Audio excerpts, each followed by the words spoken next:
Stella Tennant was born in 1970, the youngest of the three children of the Honourable Toby Tennant and his wife Lady Emma, daughter of the current Duke of Devonshire.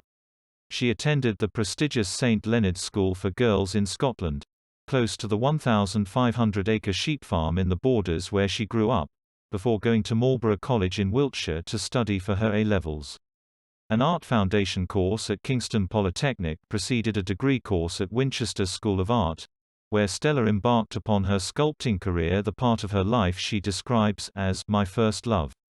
And it appears the budding creative would have made a name for herself in the art world sooner rather than later if it hadn't been for a photographer called Steven Meisel. Steven, the image maker for American Vogue, was in London to do a shoot for the magazine's British counterpart, and had informed the fashion department he wanted non-models. When Stella, a friend of one of the Vogue-ettes, turned up for the shoot with a ring embedded, bull-style, in her septum, the fashion set blanched. Their requests for the 6-foot beanpole with the translucent skin to remove the piercing fell on deaf ears, and the session took place with the metalwork stubbornly in place. Steven Meisel was impressed with this unsmiling, patrician vision of Britain. So impressed, in fact, that the next day he took her off to Paris for an Italian Vogue photoshoot. At first, Stella was not keen on pursuing a career in fashion and told her agency booker that she would think about it before calling her. It took a superhuman attempt on the booker's part to persuade her to give it a go.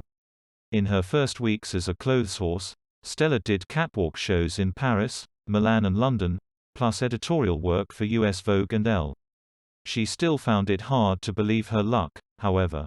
"When jobs come up I'm still wow weird," she said. "Sometimes I see myself, and I have no idea why they booked me." It was Karl Lagerfeld who first spotted Stella's potential, referring to her modern allure, and making her the new face of Chanel.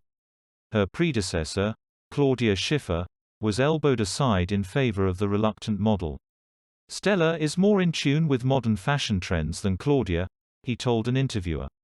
In the course of her career, Stella never let her head be turned by the fashion industry. In fact, at the beginning of 1998, the British beauty announced she was retiring from the world that had made her name, as she was pregnant with her first child.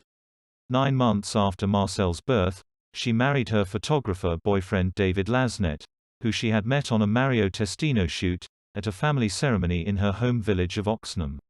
She wore a short, Helmut Lang designed dress and, following the service, drove her new husband to the wedding reception.